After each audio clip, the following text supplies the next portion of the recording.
Many years ago, back when I was a young lad and didn't get PTSD from playing War Thunder, I made a video on the T-55AM where I stated that it was one of the worst $60 premiums in the game, mainly due to its bat rating of 8.7, where it frequently saw up tiers and struggled with its underwhelming ammunition choices.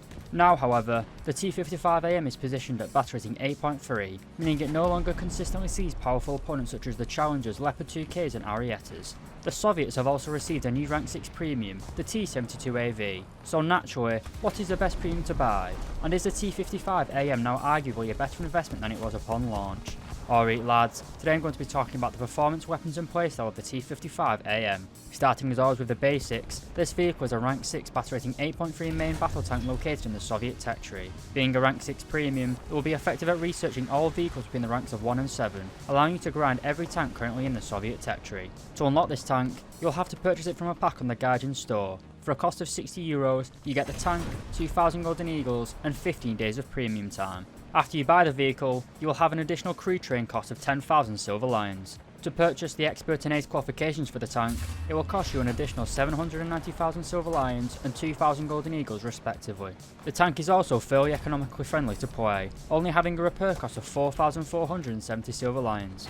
Moving on to the rewards, and the T-55AM actually has a lower base RP modifier than the newer T-72AV Premium, only having a base modifier of 2.14. You can expect a 428% modifier with a free-to-play account and 642% with a premium account. However, both the T-55AM and the T-72AV have a base Silver Line modifier of 1.4, the highest available for a premium tank in game, giving you a base Silver Line modifier of 280% with a free-to-play account and 420% with a premium account. In terms of customization, there are several camouflages available to purchase for Golden Eagles, including woodland, desert and winter camouflage schemes, as well as 4 skins located on the Gaijin store. In terms of lineups, there are a lot of pretty good vehicles at bat rating 8.3 for the Soviets, including the BMP-2, T-62, Shilka, ZSU-37-2, IT-1 and the Object 906. In this video we're going to cover the mobility, armour and firepower of the vehicle before finishing with a conclusion. If you do like these sorts of reviews, please do consider leaving a like and subscribing.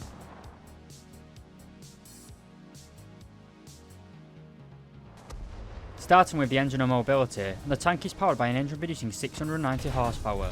Combined with the vehicle's weight of 41.5 tons, it gives the T-55AM a rather mediocre power-to-weight ratio of 16.6 horsepower per ton. While better than the Shot Caldolette, it is left in the dust by older premiums such as the XM1, Leopard L44 and the AMX 30 Super, all of which share the same €60 price tag. Moving on to the transmission, and you are initially fairly well off with a top speed of 50 km per hour. This is by no means bad, and your fairly low power to weight ratio doesn't seem to be too much of an issue here, as the acceleration does feel fairly snappy, but nothing amazing. Being of Soviet design though, it has an awful reverse speed of 7.5 km per hour. This is a major issue, for a bat rating 8.7 and above, mobility is far better than armour in terms of keeping yourself alive. Having a low reverse speed does not allow you to withdraw from an engagement and escape more mobile NATO main battle tanks. The T-55 also has the same Soviet weakness of not being able to neutral steer, meaning the tank cannot turn on the spot. This again, just like the poor reverse speed, just hinders your overall ability to withdraw and manoeuvre. Overall, the T-55AM is unable to use its mobility as an advantage in most maps. It just isn't fast enough to pull off an early game rush or flank, mainly due to the NATO tanks just being faster. It is mobile enough to stay up with other tanks, as well as get to a relatively strong position at the start of the game, but it's no BMP-2.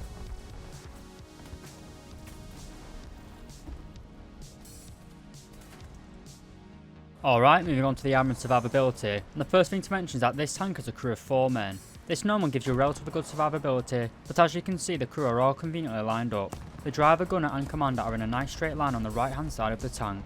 On the left hand side, you also have a combined ammunition and fuel storage. This is where your first stage ammunition is located. While quite contradictory, using explosive fuel to protect your explosive ammunition is rather effective. The liquid fuel provides additional armour and frequently eats rounds, preventing them from causing a lot of internal damage. Your first stage ammunition can hold 18 rounds in total. Carrying any more ammunition will result in shells being stored in the fighting compartment, leaving you vulnerable to ammunition detonation if a round actually penetrates your armour. The tank does have one silver lining, and that is the addition of composite armour blocks on both the turret cheeks and the upper frontal plate. The blocks on the turret add around 100mm of protection, and the block on the hull provides 80mm of protection. By themselves, these composite blocks give you outstanding protection against chemical energy weapons, but relatively little against the emerging threat of high power APF-SDS rounds. Moving on to the arm performance itself, and to test this, we will be using the DM23 round fired by the Leopard A1A1. starting as always with the lower frontal plate, and as you can see we have around 200mm of protection, and if we move upwards, we start to see some of the benefit of those add-on composite blocks, giving you around 225mm of armour protection against a powerful German shell. While not enough to stop us at close range, at longer ranges, or when angled, it usually will bounce a shell. Moving up to the turret, and just like on the hull, the add-on composite armour has done wonders for the cheeks of this tank, giving it a certified thick rating. You'll notice, however, due to the gunner sight and the coaxial machine gun port, the composite blocks cover a relatively small part of the turret, with the exposed area of the gun breech only providing around 230mm of armour. If we turn the camera to the side of the vehicle, and all along the hull we have a near constant thickness of 82mm of armour. Moving up to the turret, and the composite block again helps here, giving the initial part of the turret over 260mm of protection. However, at the end of the turret, where the fighting compartment is, protection drops down to around 140mm of armour. And finally, the rear of the turret provides 70mm of armour, and the rear of the hull provides 50mm of armour. Overall, the armour of the T-55AM is pretty good for a battle rating 8.3 vehicle, and is actually excellent when down tier to battle rating 7.3. To be honest, it's actually pretty overpowered at battle rating 7.3. This is mainly due to late World War II weapons struggling to penetrate the composite blocks. But in an up tier to battle rating 8.7 or 9.0, which is extremely common, this add-on armour isn't really as effective as you'd think it is. It isn't the late composite armour found on the Soviet T-80s or T-72 series. It cannot really withstand any sort of APF SDS round.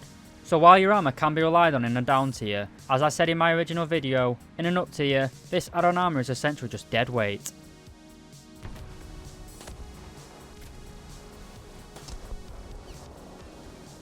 Moving on to the weapons and ammunition, and as you can see the T-55 is armed with the 100mm D10T cannon, the same gun as found on the tech tree T-55A. Being a Soviet vehicle, the designers had no concept of hills, and didn't bother to give the gun any depression. As a result, the tank has very poor vertical guidance characteristics, only having 16 degrees of gun elevation, as well as a measly 5 degrees of gun depression. This is made worse by the fact it has a vertical targeting speed of 3.8 degrees per second, taking several seconds to fully elevate or depress the gun. This lack of both vertical guidance and speed makes it very difficult to use hold down positions, as well as make rapid accurate shots. You can carry 42 rounds in total, with 18 of those rounds being classed as first stage ammunition stored next to the driver. For safety, I wouldn't take more than 18 rounds into a battle in this vehicle. So taking a look at the reloading skill under the loader section, and you can see that we have a base reload speed of 11.5 seconds, which drops down to 8.5 seconds with an ace crew. This is really bad, especially when you are facing NATO 105mm guns, which have a base reload speed of 7.7 seconds, meaning that even if you have an ace crew, a NATO tank using a stock crew will have a rate of fire advantage over you. Moving on to the targeting skill under the gunner section, and we can see that you have a base turret rotation speed of 10.5 degrees per second, which rises to 15 degrees per second with an ace crew. Again, just like the rate of fire, this is very low compared to NATO main battle tanks. Next we move on to the modifications, and I want to point out that this tank gets access to a laser rangefinder, but unfortunately does not get any sort of thermal optics, unlike most other top tier premium tanks, including the Soviet T-72AV Premium. You do get a pretty good field of view in the gunner sight however, as well as a base 8x zoom. This isn't bad per se, but I would like a high power zoom for those long range shots. Moving on to the ammunition, and we have 7 rounds available, 2 stock and 5 unlockable. Your stock shell is the 3BM8 APDS round. This is similar to the stock APDS round found on most NATO 105mm guns. It travels at a muzzle velocity of 1,415 meters per second and can penetrate 299mm of flat armour, which is slightly worse than the NATO equivalent. The other stock round is the OF412 high explosive shell. It contains 1.46 kilograms of TNT, giving it a fairly underwhelming 19mm of penetration. Its muzzle velocity of 900 meters per second is fairly low. Together, I'd give this round a miss.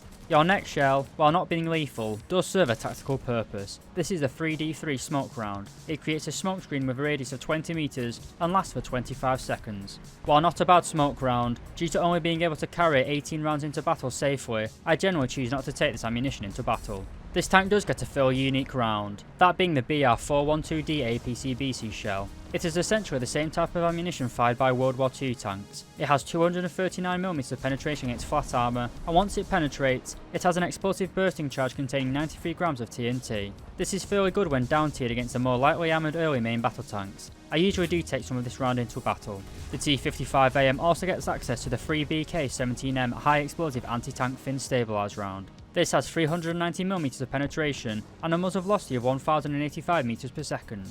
Due to the fact that most tanks at this battle rating have absolutely no composite armour, Heat-of-Fest rounds are incredibly effective. Like the APC-BC round prior, it has the same effect as a bursting charge, and does serious post-penetration damaging effect. But I generally choose not to take this round into a game. Another unique weapon system that the T-55AM gets access to is the 9M117 anti-tank guided missile launcher. This is a second generation missile, meaning it is aimed using your mouse. It has a range of 4 km and a top speed of 370 meters per second, making it rather easy to use. As well as having good flight characteristics, it also has good penetration statistics, with 600mm of penetration against flat armour. While the missile is impressive, it is more of a novelty. It can be used to shoot down hovering helicopters, but for long range shots, the next round is better in my opinion. Your final round is the 3BM25 APDS round. It travels at a muzzle velocity of 1430 meters per second and is capable of penetrating 335mm of flat armour. And against armour angled at 60 degrees, it can still penetrate 129mm of armour. This round is substantially weaker than the German DM23 shell, especially against angled armour. The 3BM25 also has fairly low post-penetration damage, which means it isn't necessarily a reliable one-shot kill. As well as your main cannon, you'll have a coaxially mounted rifle caliber machine gun,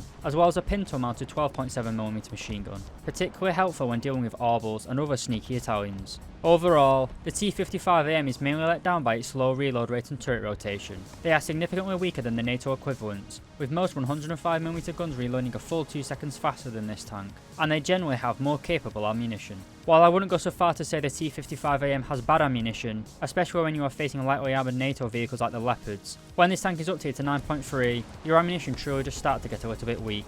It's the same issue that the XM1 used to have, back when top tier was battle rating 10.3. The ammunition is fine at your own battle rating, but when fully up tiered, the weaknesses become very apparent.